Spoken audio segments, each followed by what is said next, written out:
시청자 여러분 안녕하십니까? BOA 뉴스투데이 시작합니다.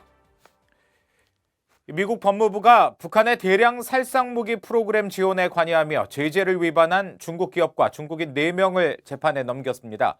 이들은 미 정부 제재 대상인 북한 기관에 돈 세탁 등을 도운 혐의를 받고 있습니다. 첫 소식 조은정 기자가 보도합니다. 미 법무부가 23일 기소한 대상은 중국 기업 단둥 홍샹 산업개발, 또 이 업체의 대표 마샤오홍 등 임원 4명입니다. 이들은 대북 제재를 회피해 북한 무기 프로그램을 지원한 혐의를 받고 있습니다.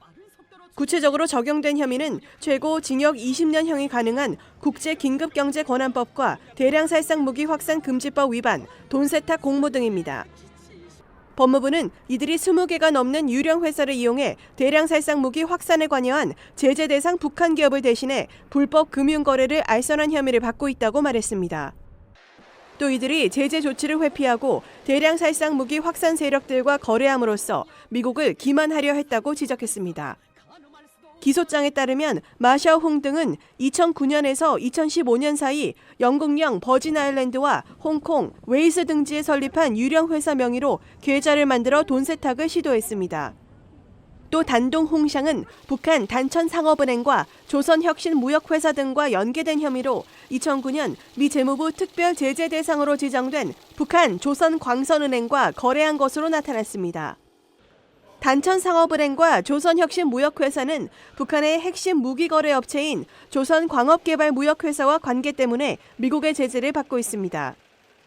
미 법무부는 미국 금융체계를 통해 WMD 확산 세력과의 거래를 공모하는 중국 기업들이 경각심을 가져야 할 것이라고 경고했습니다.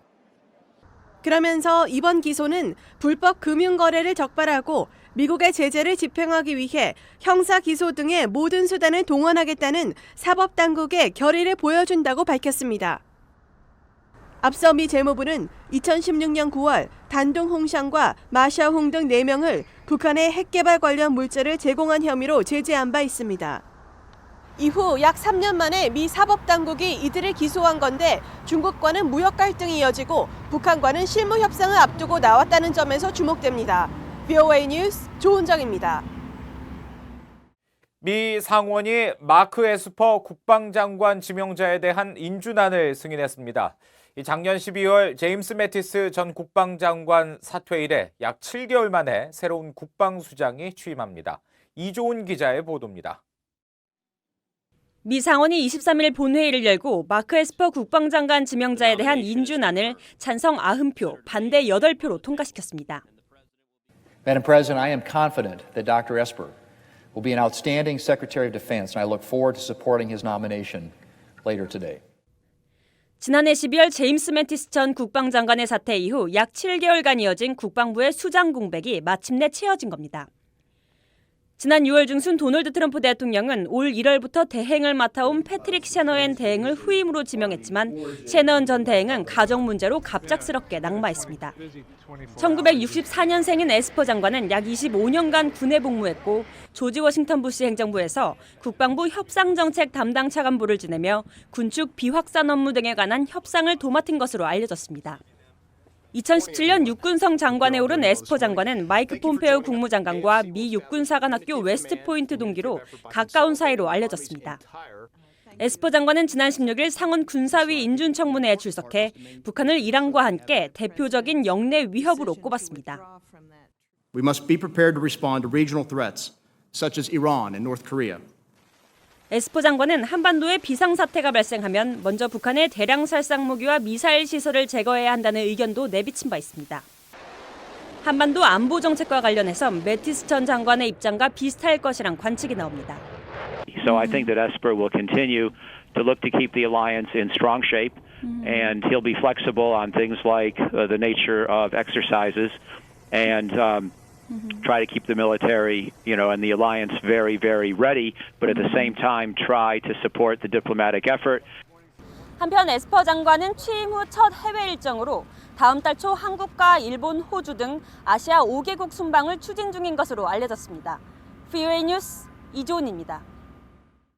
미국의 군사 전문가들은 러시아와 중국 폭격기의 영공 침범이 한일 간 갈등을 틈타 시행된 의도적 도발이라고 분석했습니다. 이 동북아에서 미한일 3국 공조에 균열을 내 자국의 영향력을 확대하려 한다는 건데요. 박승혁 기자가 취재했습니다. 주한미군 출신 전문가들은 이번 사건이 중국과 러시아의 철저히 계산된 전략이라고 입을 모았습니다. 미 8군 사령관을 지낸 버나드 샴포 예비역 중장은 중국, 러시아가 동북아에서 존재감을 과시하는 동시에 최근 삐걱대는 한일 공조를 시험해 본 것 같다고 말했습니다. Trade tensions between South Korea and Japan, that they could possibly see that as an opportunity to exacerbate that situation. 샴포 전 사령관은 이럴 때일수록 미국 정부가 강력한 목소리로 적대 행위를 규탄하고 동맹의 견고함을 강조해야 한다고 말했습니다. 미 특수전 사령부 출신인 데이비드 맥스웰 민주주의 수호재단 선임연구원 역시 중국과 러시아의 노림수가 있다고 지적했습니다. I think it is a deliberate action to cause friction within the trilateral relationship by the Russians and the Chinese. Really sow the seeds of even more friction between South Korea and Japan. 맥스웰 선임연구원은 이번 사건으로 한국과 일본이 더 갈등할 게 아니라 안보와 관련해 경종을 울리는 계기가 돼야 한다고 말했습니다. CIA 동아시아 전문가 출신인 데니스 와일더 전 백악관 보좌관은 특히 독도 상공 침범에 대해 우려를 표했습니다. The fact that they would insert themselves into the territorial controversy here, again, is provocative, unnecessary, and disturbing. 전문가들은 영내 영향력 확대를 추구하는 중국과 러시아를 견제하려면 한국과 일본의 전략적 관계는 필수라고 강조했습니다. VOA 뉴스 박승혁입니다. 미국은 중국과 러시아 항공기 영공 침범과 관련해 동맹인 한국과 일본의 대응을 강력히 지지한다고 미 국방부가 밝혔습니다. 미 국방부 대변인은 23일 중국과 러시아 군 소속 비행기가 한국 영공을 침입해 한국 공군 전투기가 대응 출격한 것에 대한 VOA의 논평 요청에 이같이 답했습니다. 또 국방부는 이번 사건과 관련해 한국, 일본과 긴밀히 조율하고 있다며 한일 두 나라가 외교 채널을 통해 러시아와 중국 측과 후속 조치를 취하고 있는 만큼 미국은 관련 활동들을 계속 예의주시할 것이라고 덧붙였습니다. 그러면서 동맹국에 대한 미국의 방위 공약은 철통 같다고 강조했습니다.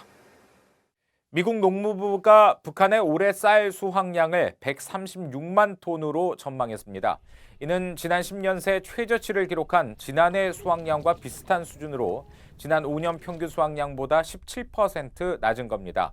농무부는 22일 발표한 보고서에서 북한의 올 상반기 가뭄 상태가 악화돼 곡물 생산에 관한 우려가 증가하고 있다면서 이같이 밝혔습니다. 특히 평균 이하의 강수량과 열악한 관계 용수, 곡창지대인 황해 남북도의 심각한 가뭄이 영향을 미친 것으로 분석했습니다. 그러면서 가뭄이 해결되지 않으면 북한은 올해 식량 안보와 물 부족 악화 등 여러 어려움에 직면할 것으로 내다봤습니다. 독일 정부가 북한에 대한 식량 지원을 위해 38만 5,600달러를 기부했습니다. UN 인도주의 업무조정국에 따르면 독일 정부는 이달 19일 독일 구호단체 벨트 훈게르 힐페 세계 기아 원조에 이 자금을 전달했습니다.